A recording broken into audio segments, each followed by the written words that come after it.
Hi, I'm Brittany Duthright. And I'm Ryan Navarre. This week, we're bringing basement tapes to campus.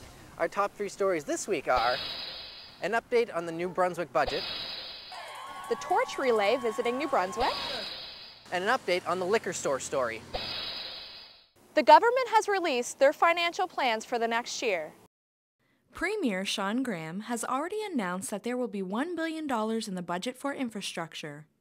Post-secondary education, training, and labor minister Donald Arsenault has also confirmed $9.6 million for the New Brunswick Community College campus in Fredericton. The tuition rate for universities in the province will also remain frozen for the 3rd year in a row. Good news for downtown residents. An old eyesore is being developed as we speak. The construction began 2 weeks ago is an effort to replace the roof trusses and cover the building to protect it from the harsh weather. The property is owned by J.D. Irving Limited and has been vacant for several years, only to be seen as an eyesore to the community. The Irvings are paying for the initial repairs to the building. The renovations are expected to cost around $2 million and are expected to be completed August 2010. The Olympic torch was here in New Brunswick last week. Jason Cassidy has more on day 26 of the torch relay. It's something the average person only dreams of doing. But for Kelsey Knowles, that dream became a reality when she was selected to carry the Olympic torch through Riverside, Albert, New Brunswick. She waved to the crowd, posed for pictures, and sang our national anthem with children.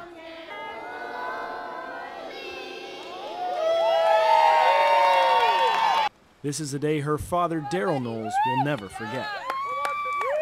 Right on. Very proud. She was nominated because of her involvement with youth in her hometown of Bathurst, New Brunswick. She organizes and runs youth camps throughout the summer. Her boyfriend Keith Wynn says this is something she deserves and was proud to be a part of the event. Yeah, this is something for sure that I'm getting to take part in by association, and that'll be just as exciting for me to be there as it is probably for her to be carrying the torch. Her run lasted only 300 meters, but she says it felt like it was over before it even started. Oh my gosh, I don't even know. It went by so fast that I'm glad I have the pictures, because it was just so overwhelming that it's going to be hard to remember each little incident, that's for sure. But I have the torch now, so you get to buy your torch, I'll have that to look at, which is good. I'm here just outside Moncton where Kelsey Knowles just finished carrying the torch. She's one of 12,000 torchbearers to take it on its 100-day trek across Canada. On day 26, I'm Jason Cassidy in Riverside, Albert. I'm Matt Chirico in downtown Fredericton, where the torch has just arrived here in Officer Square. It was greeted with a warm welcome from hundreds of locals after a short circle around the city. The torch was carried into the square by Fredericton's own Olympic silver medalist Marianne Limpert. She lit the cauldron and it burned as the night's festivities took place. A special song was prepared and sung by a choir. Local politicians shared Olympic memories. And O Canada was sung by all. You get caught right up in the excitement of it all. This is just one special evening in the 106-day, 45,000-kilometer trek around the country.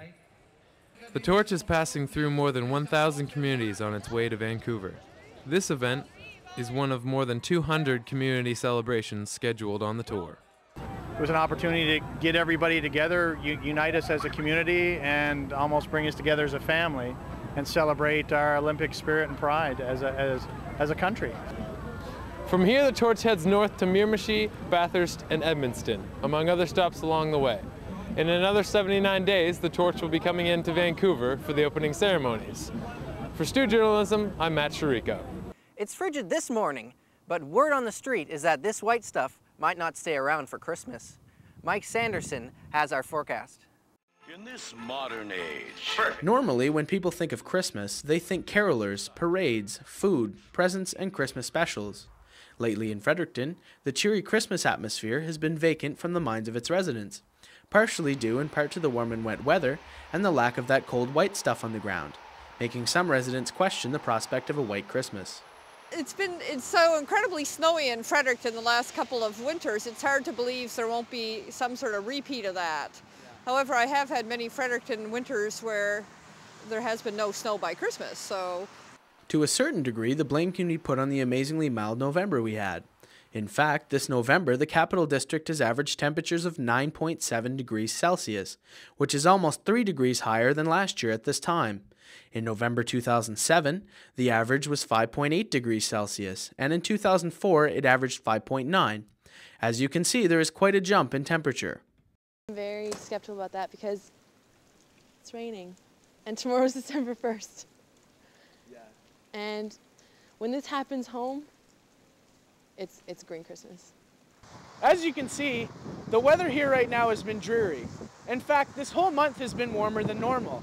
The mean temperature this month compared to November 2008 is 2 degrees higher and 3 degrees higher for November 2007. Will it be a white Christmas? Well, December 2008 saw 10 days of snowfall, and December 2007 had snow on the ground the whole month. Hey, it snowed yesterday, so maybe there is some hope. Mike Sanderson, Stu Journalism, Fredericton. Please stay with us. After the break, we'll have these stories. I really miss being home. Thanksgiving's a really big deal in America. As of November 23rd, local musicians will have to find someplace else to display their talents because Crumb's Cafe downtown has closed its doors. Crumb's Cafe was a popular spot in downtown Fredericton for its open mic nights, friendly atmosphere, and good food. According to Anthony Stretch, the property manager, Crumb's property and assets were seized because of an overdue rent payment. The business has been struggling with debt for about a year. Many regulars were concerned about its closure and expressed their support on the Crumb's Facebook page. Crumb's entertainment organizer, Dirk Stewart, said that they may reopen at a new location in the new year.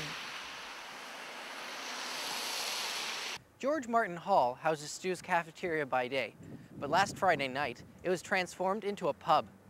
Allison Toogood was there to check it out.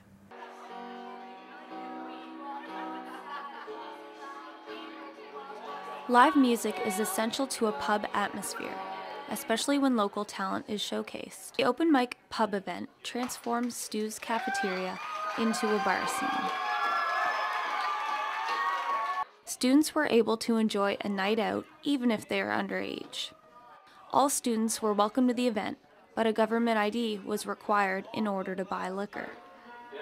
Beer was a popular choice for most, but one student felt that too many drinks can cause disruption.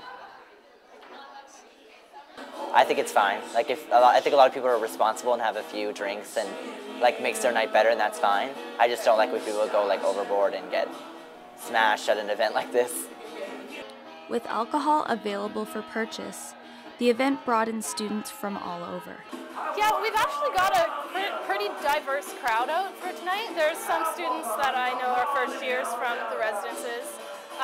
We have a lot of upper years though that come as well, and but we also had some off-campus students, which was nice to have an event where the off-campus students felt welcome within the residence community.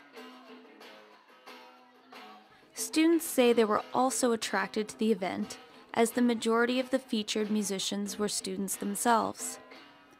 The pub night gave them a chance to display their talents in a relaxed and casual setting. While good food and entertainment was provided, it was the students coming out that made the event a success. Organizers say that with its great turnout, they expect to hold many more pub nights in the near future. For Stu Journalism, I'm Allison Toogood.